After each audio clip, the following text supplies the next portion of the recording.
Hello, everyone. I am Megan Evans. And I am Caroline Trishita. This year, we are sharing talking points for the Skills Summit Advocacy Day to you in advance with a video that you can watch as many times as you would like to help you prepare. These asks should be familiar to folks. They underscore many of the policies and talking points that advocates have been urging Congress to act on for several years. And underlying all of these asks is the need for Congress to invest more in programs that support skills and supportive services so that more people can access training programs that lead to family sustaining wages and more businesses can hire skilled workers for in-demand jobs. This includes funding for federal programs that advocates are most familiar with, including those under the Workforce Innovation and Opportunity Act, Title I, which includes adult and dislocated workers and youth programs, career and technical education, and adult basic education. One of the stats that we like to use to underscore this need is that according to OECD data, the US invests less in workforce policies than nearly every other industrialized country in the world. So in order to match our peers, the average investment, that is, we would need to invest $72 billion more annually. Additionally, the US invested $650 million more in 3 core workforce programs in 2001 than today, not adjusted for inflation. So if we look at the chart, we can see in FY21, the WIOA formula, or its success or predecessor program, WIA, was a lot higher than it is today. Perkins, CTE, it is a little bit higher today, but when you factor in inflation, it's hard to say that we're really increasing funding, and the same goes for adult basic education. And then when you factor in inflation adjustments, you can see just how high the level should be in order to keep up with inflation. Turning it over to Caroline to start with our key talking points. Yes. So you can see, let me just pause. So here we have the 4 talking points that we'll use for the Skills Summit for your meetings on Capitol Hill. And let's get into the first one. So our first talking point is that Congress should ensure that cost isn't a barrier to training. So that should include not only tuition assistance, equipment, and supplies, but also those key wraparound services like transportation and childcare that help support access and program completion. So ensuring that cost isn't a barrier to training also encompasses training that prepares the workforce for digital skills and specialized training. It also includes eliminating barriers to high quality training as a way to fight structural inequity and underinvestment that have disproportionately impacted workers of color. We're joined by our partner at NSC, Tracy Carey, who is the Executive Director of Midwestern Urban Strategies, and she is going to illustrate the talking point that Congress should ensure that cost isn't a barrier to training. So, Tracy, how would you make that argument to Congress that Congress can help ensure that cost isn't a barrier to training? Well, thanks, Carolyn. I appreciate the opportunity to share this with the network here today.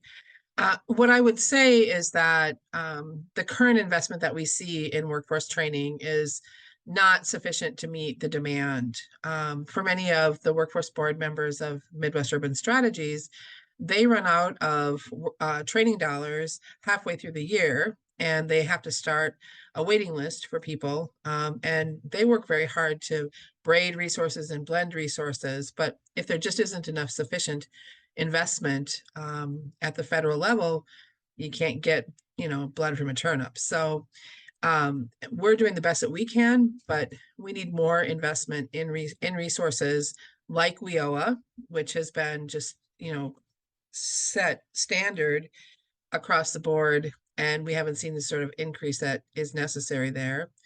I mentioned the braiding of resources, so things like short-term Pell would be critical because that allows us to bring in, again, additional resource on those short-term trainings to help buy down the cost of the training programs that are necessary for people to really move along their career pathway. You know, an example of how we have used braided resources is in the technology space, where those boot camp programs oftentimes are $10,000 to $15,000, and that is beyond what, you know, a WIOA program could pay for, or what short-term Pell could pay for on its own. There just isn't enough resource individually to cover the cost of that. So we end up really kind of figuring out ways to braid resources together and find alternative sources of funding to meet that demand. But we could have a much stronger economy and a much better prepared workforce if we had the adequate resources necessary to fully train our people so that they're ready for the economy of today and tomorrow. Absolutely. That was perfect. For our advocates watching at home, Tracy outlined the problem, which is the economic demand for short-term training, and folks who have the skills that businesses are looking to hire for. She used a specific example of what she's seeing in the Midwest, and she had a call to action: dedicated federal funding for workforce training. So thank you. This talking point encompasses 3 key legislative components, and Caroline and I are going to trade off. So the first one should be pretty familiar to most advocates, as it's one that we've been talking about for quite a long time. The Jumpstart Our Businesses by Supporting Skills Act, or as we call it, JOBS. That piece of legislation expands Pell Grant eligibility to short-term, high-quality training programs that help workers fill hiring gaps and help workers access career pathways. It also extends Pell Grant eligibility to programs that are at least 150 clock hours and 8 weeks in length, and allows for rapid upskilling, which benefits both workers and businesses. It is also limited to high quality programs that are validated to meet employer needs, which adds a level of quality assurance. The next bill that we have in this category is a new concept that we're hoping to include in the reauthorization of WIOA, which is skills training grants. So these would be grants of up to $10,000 that would be made to workers to cover both training and training related costs on a sliding scale of income. We saw in the president's budget for next year that there was a similar program proposed called the Career Training Fund. So we know that skills training grants and giving money in the pockets of students and workers to get training is a really popular idea right now. And then the last legislative concept, though we do have a bill that we hope will be introduced soon, are the Digital Skills at Work grants. We know now through recent research that 92% of jobs currently require digital skills. And while there's money coming through DEA, which passes part of the bipartisan infrastructure law in the form of formula funding and competitive grants for digital skills building, what we hear from partners is that workers and businesses need further digital skill support, especially when it comes to upskilling opportunities for workers who are on the job and reskilling opportunities for those who have lost jobs. And this benefits workers in that they can access the digital skills they need to be competitive in the labor market, both now and going forward in the future as their careers progress. So we're advocating for grants for digital upskilling and reskilling as part of WIOA reauthorization. So when you're in your meetings and you're going through this talking point that Congress should ensure that cost isn't a barrier for training, you might want to include a story about workers or students that have found the cost of training to be a barrier. You may want to include examples of how lowering the cost of training programs or providing financial aid has led to more people or new communities or individuals accessing training services and finding jobs. There may be state programs you have that lower the cost of training, so you can definitely point to those and make the ask for it to be implemented at a larger federal level. So you can mention these bills to help meet your needs, and you can talk about what's working and not working in your state. And we actually have an example of a partner making the ask to Congress, demonstrating how she would make the ask that you all are going to see right now. And we're back on. Our next talking point is that Congress should help workers and small businesses engage in industry partnerships.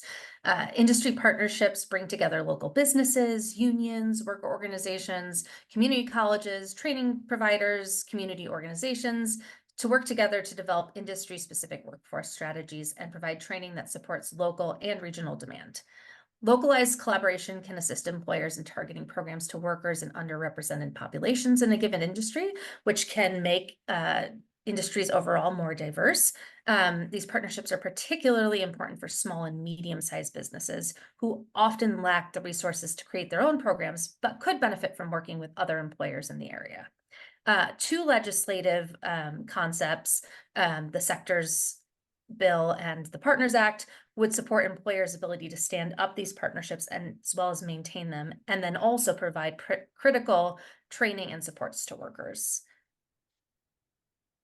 Yep, so like Megan said, we have two bills under this talking point. The first is Sectors or Sectors 2.0. So the Sectors Act is a legislative concept that has been supported by NSC for a very long time, and now we are looking for Congress to develop new legislation that meets the needs of today. So Sectors 2.0 would establish and support industry sector partnerships and cover the cost of training for workers. The concept was endorsed in the president's budget this year with a proposed funding of $50 million for a program also called Sectors, again, standing for Sectoral Employment Through Career Training for Occupational Readiness. So the president proposed this to invest in industry sector partnerships by bringing employers, training providers, and other partners together to design and implement training programs. So while there is currently not a specific Sectors bill circulating, our hope is that a similar proposal will be attached to broader workforce proposals this year, and you're certainly welcome to mention the sector program that the president suggested in your meetings with Dem offices. And now Megan is going to talk to us about the Partners Act. Yeah, the Promoting Apprenticeships Through Regional Training Networks for Employers Required Skills Act, which we call Partners because it's easier. It's similar to Sectors in that Partners establishes a grant program to support the creation and expansion of industry partnerships. Grants are distributed in two ways. They're distributed to states by formula, and then those states may provide funding up to $500,000 to partnerships. Funding can be used to assist small and medium businesses in recruiting low-income individuals to work-based learning programs, developing learning curriculum, serving as the employer of record, as well as navigating the registered apprenticeship process. And then these funds can also be used to support workers' access to adult basic education, training, mentorship, tools, work attire, and other supports that are critical to success. Yeah, so this talking point around industry partnerships provides an opportunity for you all to talk about the partnerships that you're engaged in at a local level or across the state and how these partnerships have benefited your work. You can highlight any challenges you've experienced in formalizing, funding, or even joining these partnerships, or you can talk about how the partnerships have benefited you, how they've created a pipeline of skilled talent for small and medium-sized businesses in your area. And essentially you can make the ask that these partnerships need dedicated, sustained funding through Sectors 2.0 or through the Partners Act. And if you're confused about how to make this ask, we have another partner who will give you an example of how to do this in front of a congressional office. We're here with Anita Bruno, one of National Skills Coalition's partners and the executive director of Rhode Island Women in Trades. She's going to talk to us about how she would make an ask to Congress, making the argument that industry partnerships are really important and need sustained, dedicated funding. And hopefully, Anita, you can highlight an example of industry partnerships in Rhode Island. So thank you so much. Thank you so much, and I appreciate the opportunity to do this. I believe that industry partnerships are very important, not only to show collaboration, and to get more strengths together at the table, because everybody is not strong in the same thing or weak in the same thing. So you're bringing together thought partners that have different strengths and weaknesses to highlight the work that you're trying to do. I think the other thing for me specifically that's really important with industry partnerships is to make sure that everybody's at the table and that everybody has a piece of the pie. And I think that without the partnerships, a lot of times historically, money has been funneled to one industry or to one organization all the time.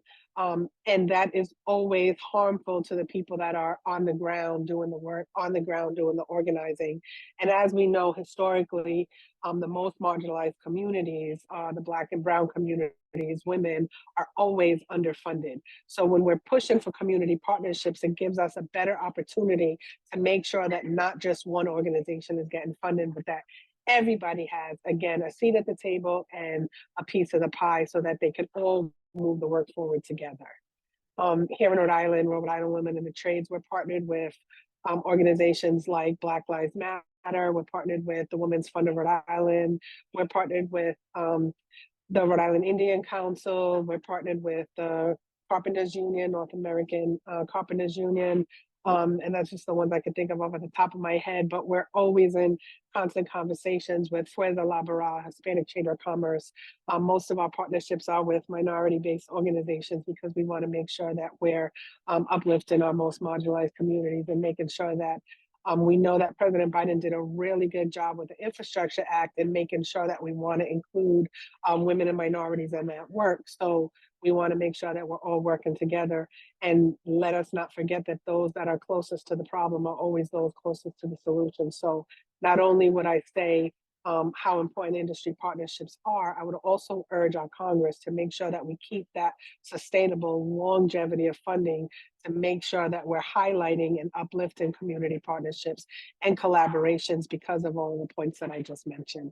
Thank you so much.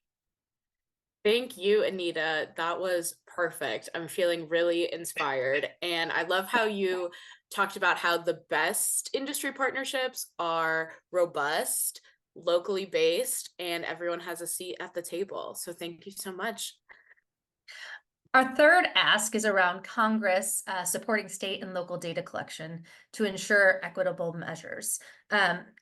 How are we going to track that these programs are working, that they're being implemented in a way that centers equity if we don't have good data? Data and reporting play a key role in allowing us to track the outcomes of training programs and identify improvements. And federal policy should support data collection and reporting to allow us to better understand how programs are benefiting individuals. To that end, we have one bill that supports this ask.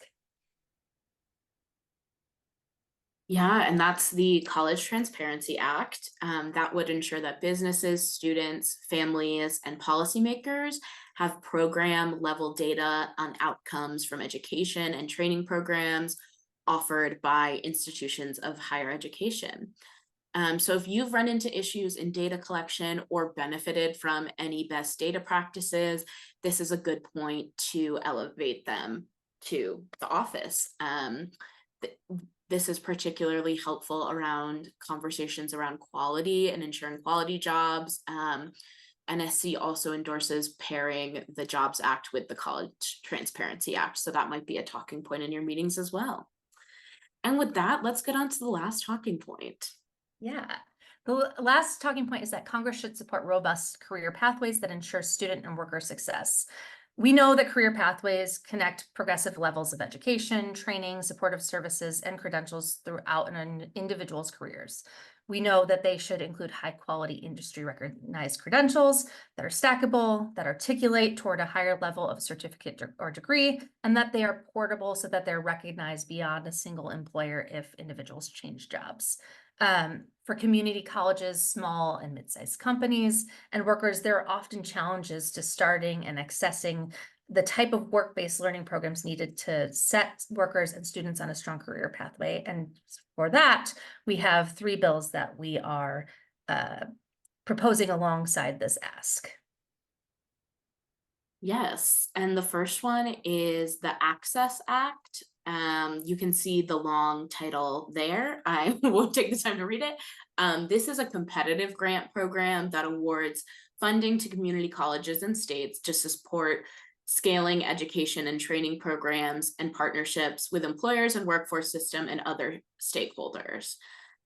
Grants to institutions can provide as much as $1.5 million to establish and scale education and career programs, with priority given to programs that serve populations with barriers to access. So that's a significant amount of funding.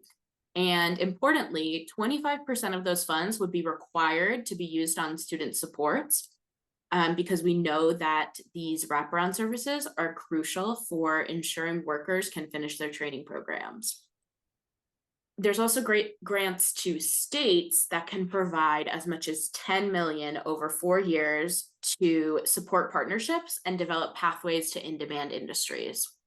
And priority is given to states that serve areas with high unemployment and individuals with barriers, as well as increase access to programs that meet the need of regional employers. So overall, a lot of really great money with a focus on career supports in this bill. And then I think Megan's going to talk about Builds Act. Yeah, and I apologize that I have the slide a little bit out of order in terms of the points, but the Builds Act is building US infrastructure by leveraging demand for skills. Always got to have a fun little acronym, so we'll call it Builds. This is one of the pieces of legislation that ties directly to a lot of the infrastructure investments that have been made over the last few years by the federal government, because it focuses on industries and sectors that are related to infrastructure and manufacturing and energy and all that good stuff. Builds would provide grants to industry or sector partnerships that encourage industry growth and competitiveness, and collaborate to improve worker training, retention, and advancement in target industries, which I just mentioned. The bill also includes funding for supportive services such as childcare and transportation, specifically to help workers with program retention and completion. And now for our final bill. Yes, the final bill is Gateways to Careers Act, again, providing grants to partnerships between community colleges and workforce partners. Funds can be used to develop or expand programs using all the best workforce practices like integrated education and training, dual enrollment, non-traditional and adult skills, professional development, acquisition of equipment, and other evidence-based activities to support career pathway programs and support services. So for this talking point around career pathways, I'm sure there's some programs that you offer at the state or local level that come to mind. So if there are models of success to raise up, or ways in which any of the grant funding in these bills would support your work, this is a great time to elevate that to the congressional office you're meeting with. We just went through a lot of content, and it's important to note that you do not need to be an expert on any of these bills. We just want you to have a few specific bills that you can point to that support the key pieces and asks in our 118th Congressional Legislative Agenda. And if you have questions, you are welcome to contact either myself or Caroline. Our information is on the screen. Yeah, and a special thank you to our partners who helped illustrate the asks for the full network. And we hope this video will help support you as you think of examples, stories, and data from your own experiences to share with congressional offices. So thank you so much, and we'll see you on the Hill.